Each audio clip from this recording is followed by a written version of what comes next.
Kalau saya subhanallah selalu merasa gembira sekali dengan mendengarkan hadis qudsi ini. Ya. Dan hampir setiap hari hadis ini selalu saya ulang-ulangi teman-teman sekalian. Saya ulangi, saya baca lagi, saya renung lagi dan seperti sebuah hiburan yang tidak akan pernah ada habisnya.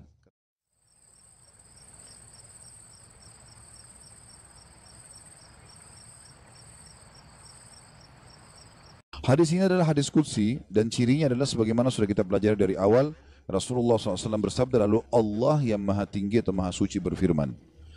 Potongan pertama yang kita ambil pelajaran adalah ana inda dhanni abdi bi. Aku selalu sesuai dengan prasangkaan hambaku. Ini kalimat penting sekali teman-teman sekalian.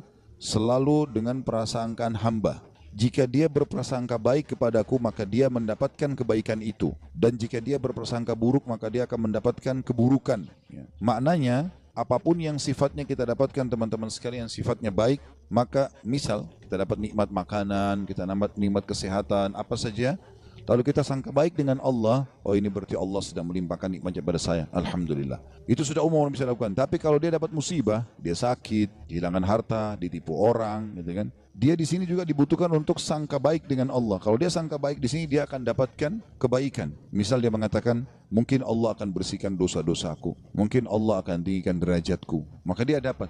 Tapi kalau dia sangka buruk, maka ini akan bermasalah buat dia. Kita akan sebutkan teman-teman sekalian hadis qudsi yang lain. Kalau teman-teman bisa tulis hadis qudsi ini ya, karena ini hadis qudsi mulia sekali ya.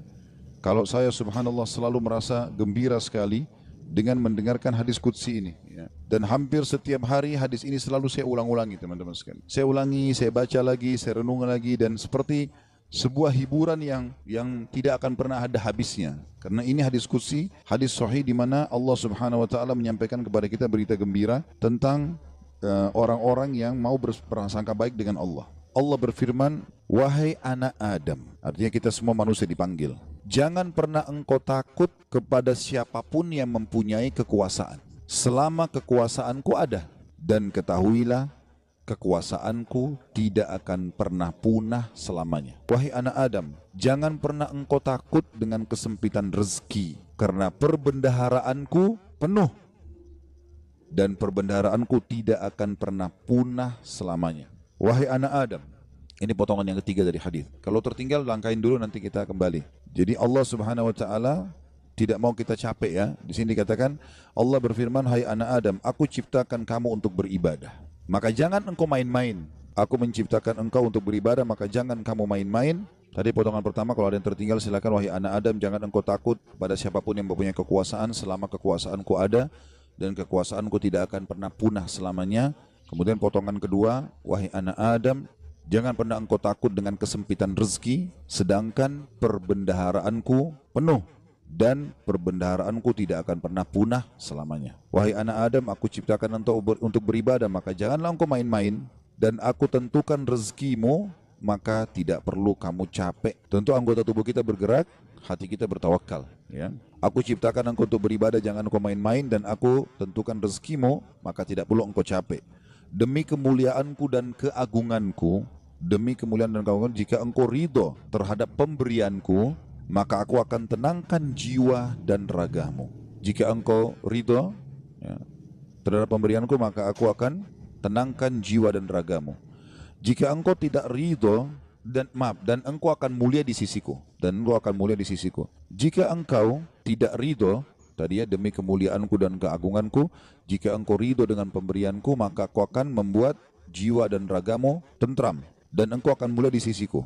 Tapi jika engkau tidak menerima pemberianku, maka aku akan membuatmu mengejar dunia. Nanti kita ulangi lagi ya. Dan jika engkau tidak menerima pemberianku, maka aku akan membuatmu mengejar dunia, seperti hewan buas yang sedang mengejar mangsanya di padang pasir. Kemudian tidak akan datang kepadamu kecuali yang sudah aku takdirkan. Jadi kalau kita ridho dengan apa yang Allah berikan, Allah akan buat jiwa kita dan raga kita tenang, lalu kita mulia di sisi Allah. Tapi kalau kita tidak ridho terhadap apa yang Allah berikan, kenapa ya saya begini ekonomi saya, kenapa ya muka saya begini, kenapa ya badan saya begini, kita berkeluh kesah, maka Allah SWT mengatakan, aku akan membuatmu mengejar dunia seperti hewan buas yang sedang mengejar mangsanya di padang pasir.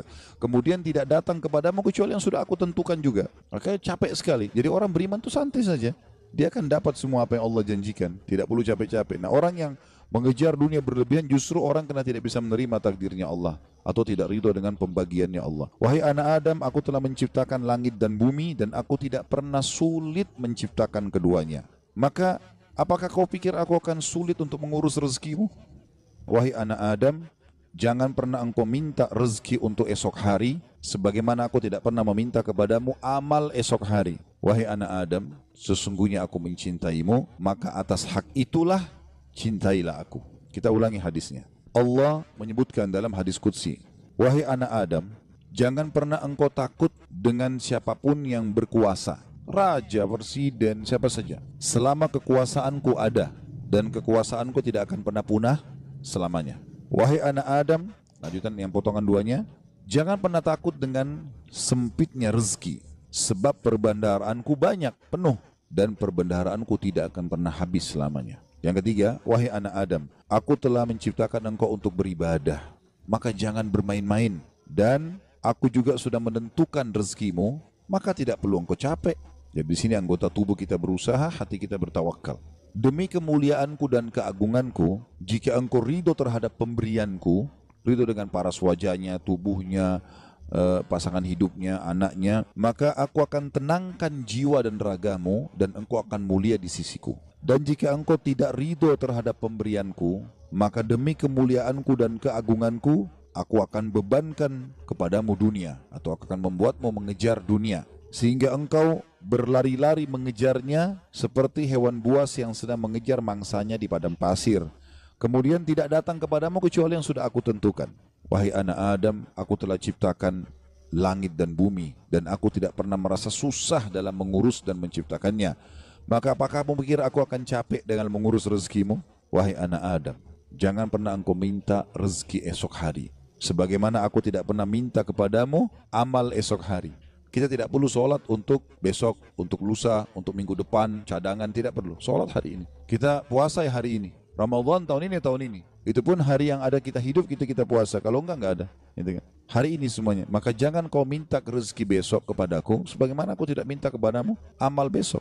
Gitu kan. Lalu kata Allah Subhanahu Wa Taala, penutupan hadisnya, ya, sebagaimana sudah kita sebutkan tadi ya. Wahai anak Adam, aku sangat mencintaimu, maka atas hak itulah cintailah aku. Dan makna cinta artinya mengabdi dan berkorban. Ya ikutilah perintahku. Apa yang aku perintahkan, apa yang aku larang, aku perintahkan kerjakan, larang tinggalkan.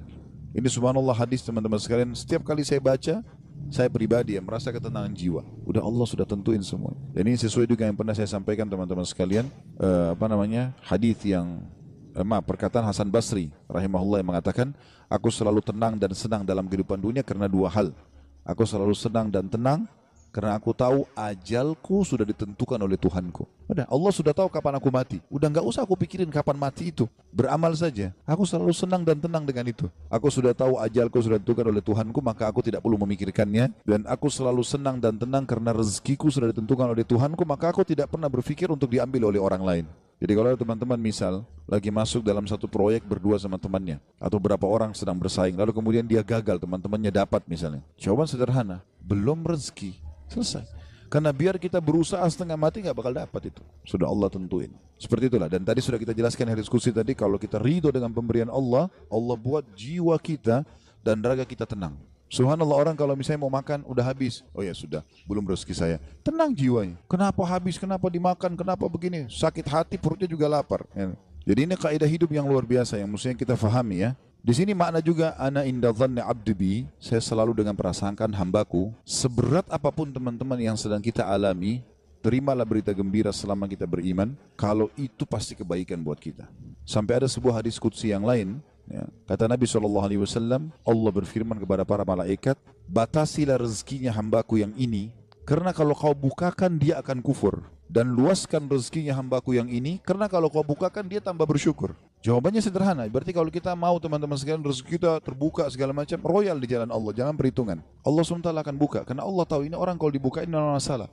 Qarun kan begitu dulu. Qarun itu yang diceritakan di dalam Al-Quran tentang kaumnya Nabi Musa yang kaya raya. Sampai di Indonesia pun bahasanya harta karun. Ya. Itu kan namanya Qarun, ditimbun sama Allah dengan harta-hartanya. Walaupun ahli sejarah berselisih pendapat di mana tempatnya. Ada yang mengatakan di laut Di Turki ada yang mengatakan di Jordan, negeri Syam dan sebagainya. Ala kulli hal dia ditenggelamkan oleh Allah SWT sampai semua harta tertimbun dikatakan harta Qarun.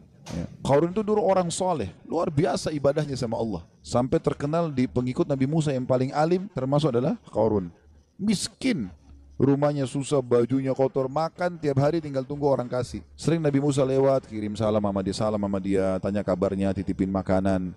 Salah satu dia bilang, hai Nabi Allah, mintalah kepada Allah agar aku diberikan kekayaan. Susah hidup begini. Nabi Musa AS berdoa, baiklah, ya Allah bukakanlah rezekinya Qarun. Allah terima, Qarun bertahap, diajarkan oleh Allah Subhanahu Wa Taala.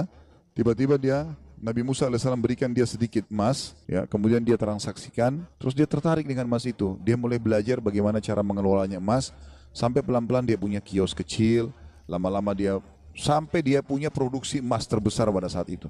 Menjadi orang kaya raya. Udah nggak sholat lagi, udah nggak zikir lagi, ya.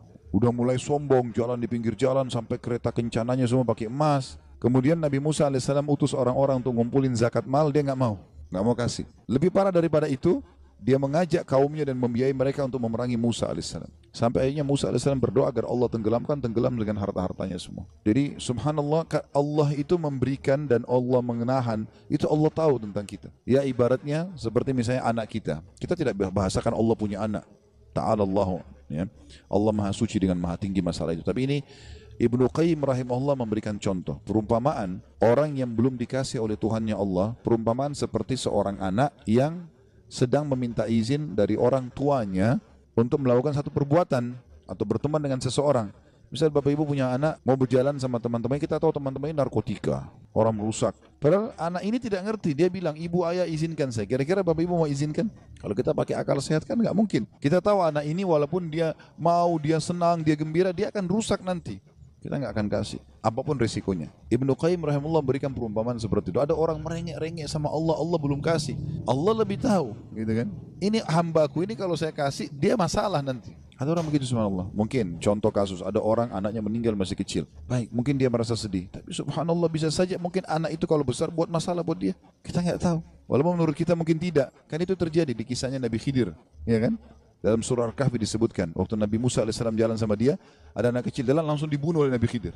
Nabi Musa bilang, kenapa kau bunuh anak kecil? Gak ada dosanya nih. Kata Nabi Khidir, kan saya sudah bilang, syaratnya kau belajar sama saya, jangan tanya sampai saya jelasin.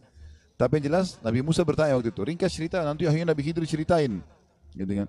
Nabi dia bilang, anak itu sudah ada berita dari Allah. Kalau anak ini kalau besar, dia akan durhaka sama orang tuanya. Sementara orang tuanya ini adalah orang soleh, orang baik. Si ayah sama ibu ini orang baik. Maka Allah menyuruh aku membunuhnya. Aku pertama utusan Allah. Kalau aku bunuh aku tidak berdosa, ya. Itu anak ini meninggal belum balik, berarti dia juga masuk surga. Orang tuanya digantikan oleh Allah anak yang soleh. Hamil lagi ibunya setelah itu, kemudian melahirkan anak yang soleh. Kita tidak tahu rahasia Allah. Maka berprasangka dengan Allah baik ini penting. Apapun sifatnya teman-teman, apapun sifatnya. Saya ketemu dengan seorang pengusaha di Surabaya habis tablik akbar tuh hari. Datang kepada saya, Ustaz, di antara teman-teman saya orang yang bisa dikatakan di antara mereka kelasnya yang paling alimnya saya. Artinya di antara ibadah segala macam teman saya masih ada yang lalai sholat. Saya alhamdulillah azan ke masjid, urus ibadah lah gitu kan. Masuk ke satu proyek, semua dapat kecuali saya Ustaz. Bagaimana memahami? Hati saya masih pegel nih gitu. Saya jawab itu belum rezeki antum. Dan bisa bahaya, mungkin saya kalau antum masuk malah jadi masalah. Bersangka baik sama Allah. Sudah, orang mukmin itu seperti kalau jalan ke satu tempat, antum lagi jalan ke dalam gang, ketemu sebuah jalan yang buntu. Apa yang harus dilakukan? Enggak usah mikirin kenapa ini buntu. Belok kiri atau kanan, cari jalan keluar, itu solusinya. Kan gitu. Kalau mentok selesai, langsung cari jalan keluar gitu ya. Sampai dalam masalah ibadah, kita bangun telat nih subuh. Udah enggak usah pikirin kenapa saya telat dulu. Uduk dulu, sholat dulu. Baru nanti hilangkan sebab-sebabnya. Besok jangan terulang gitu kan. Kalau enggak akan terbuang waktu, akan hilang kesempatan-kesempatan. Dalam kaidah agama dikatakan, apa yang tidak bisa dijangkau semuanya, jangan hilang sebagiannya. Kalau kita nggak sempat sholat sunnahnya, minimal wajibnya jangan sampai kehilangan. Kita masuk ke masjid, banyak orang begitu. Kadang-kadang dia masuk masjid, sholat duhur misalnya, kayak kita sebentar mau duhur ya. Dia sholat misalnya, dia masuk masjid, dia lihat imam ini sudah bangun dari ruku, sami Allah liman hamidah. Nunggu kenapa dia mau tahu ini rakaat terakhir atau bukan? Kalau rakaat terakhir sudah ditunggu aja sampai salam, baru dia sholat sendiri. Keliru ini akhi. Tetap lebih utama sholat pertama. Kata para ulama, walaupun tahiyat terakhir di jamaah pertama lebih afdal daripada jamaah kedua walaupun dia di saf pertama. Walaupun itu sudah terakhir, takbir duduk tahiyat sama mereka. Berapa banyak orang yang tidak paham masalah ini. Yang tidak bisa didapat semuanya, jangan kehilangan sebagiannya. Itu kaidah. Harusnya begitu. Apa saja teman-teman sekalian. Subhanallah, saya pernah punya teman orang Senegal dari Afrika dulu waktu masih di Madinah. Teman saya duduk di sebelah saya. Dia mungkin telat masuk kuliah 3 bulan gara-gara pengurusan visanya berangkat gitu. Tapi subhanallah cum laude anak itu. Dia datang duduk di sebelah saya, mulai masuk hari itu. Saya kan nulis juga apa yang dosen bilang. Saya ikutin apa yang dosen bilang, saya tulisin. Anak ini begitu masuk sudah 3 bulan. Udah banyak lembaran pelajaran yang ketinggalan. Mungkin ada 40-50 lembar tulisan yang sudah ketinggalan. Tapi dia mulai hari itu teman-teman sekalian dia langsung tulis. Mulai masuk hari pertama, dosen pertama, dan sampai masa ujian terus saja dia nulis. Saya sempat tanya dia waktu dia mulai nulis, "Akhi, bagaimana ente nulis, kan ada yang ketinggalan?" Dia bilang, "Gak apa-apa, saya tulis sekarang, nanti itu nyusul. Sekarang ini dulu saya tulis." Dan betul, ternyata setelah mendekat ujian, yang dia tulis berisi kurang lebih 70%, yang tertinggal 30%. 30% itu disusul sama dia, diambil tulisan teman-teman yang sudah ada baru disusulin. Jadi yang tidak bisa dijangkau semuanya, jangan kehilangan sebagiannya, kan gitu. Ada orang begitu subhanallah, ya. Lewat waktu sholat duha sudah kepepet, sudahlah nggak apa-apa, nggak usah deh, besok aja. Jangan, sekarang. Walaupun cuma 2 rakaat, gak ada masalah. Jangan kehilangan semuanya. Maka itu kejelian dalam memahami itu teman-teman.